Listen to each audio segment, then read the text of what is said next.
Hello and welcome to this episode of Science at Home. My name is Jeff Payne.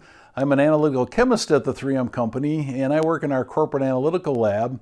And I have a really fun job because we get to look at literally something maybe that was invented yesterday by a researcher at 3M, or maybe a product that's been around for 30, 40 years we get to look at. So it's been tons of fun. I've been at 3M for 33 years and I've been doing the same job for all 33 years because it's been very exciting and fun for me. I'm also the chair of the 3M Visiting Wizard program, where we take science out into the community and the schools and show our love for it. And to say that we're disappointed that we can't do that right now is a huge understatement, but welcome to my living room. We're going to do an experiment in my living room today, and it's called liquid fireworks. Now, doing fireworks inside the house, probably not a good idea. So as you can tell, it's probably just a neat little title of a different experiment. So what do you think? Should we get started?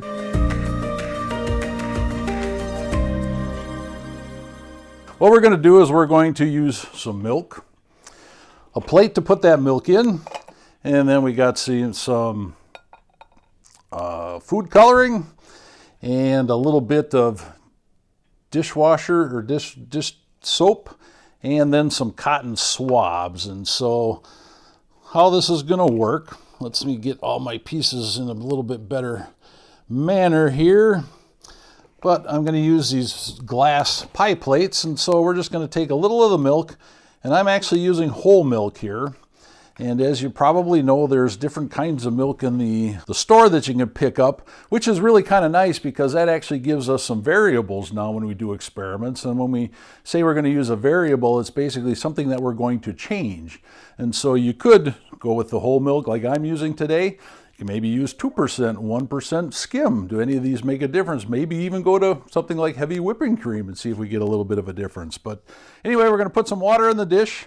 Enough to cover, maybe a little bit different. And again, that could be maybe a variable, as if you want to try this at home, is what happens if you make the milk shallower or deeper? Does that make a difference in what happens?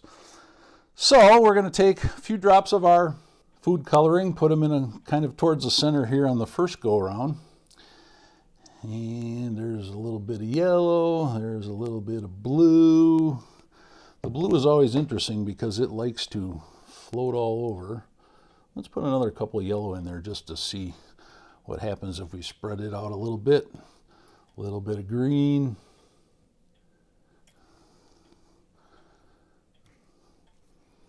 And a little bit of red. All right, so they kind of are trying to diffuse around just a little bit there, you can see. But the trick to this is now we're going to go to our dish soap. We're going to get some on the end of the cotton swab, and then you want to kind of wring it off a little bit on the edge. You want to have some on there, but you don't want to have it to the point where it's going to be dripping off. And then all we have to do is, in this case here, we're going to bring our cotton swab right into the middle of where we put our food coloring, and we're going to watch to see what happens. And all of a sudden, see why we're calling it a liquid firework? Now all of a sudden we have colors shooting all over in different directions. So now the question becomes, why would something like that happen? I think first thing we have to do is we have to go back and think about milk to begin with. Milk has got a lot of water in it, but yet it's white, we can't see through it.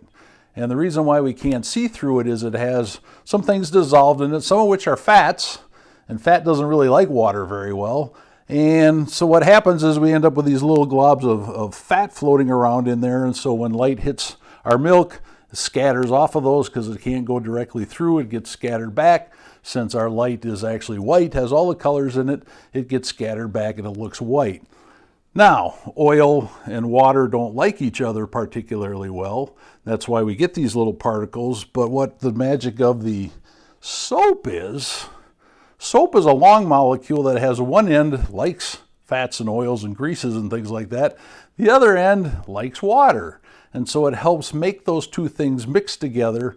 And so then we can use that in case, in terms of cleaning our hands, or if we're trying to wash our clothes, it actually is able to kind of move that grease off of the whatever we're cleaning and get it to get up into the water, and then moves away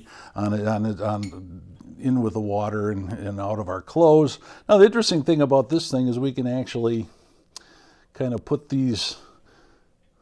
our swab back in a couple of spots, and you'll notice that again we get this running as again now that soap diffuses out, which means it goes from high concentration to low concentration, and as it does that, it's kind of grabbing up some of those fat particles that are in there, letting them get into the water, and looks like we see things moving. And the food coloring is really just there for us to actually see that. If we put the swab in, the milk would still move like we see, but we wouldn't be able to have any indication that is actually happening. Now the other thing, fun thing about this experiment is you can do a second one now.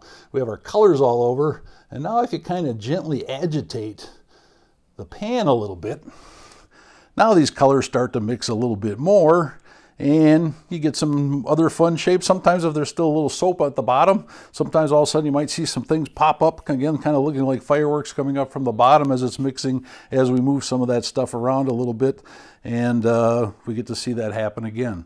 So kind of a fun thing, and the fact that soap helps helps the fat and the water mix together.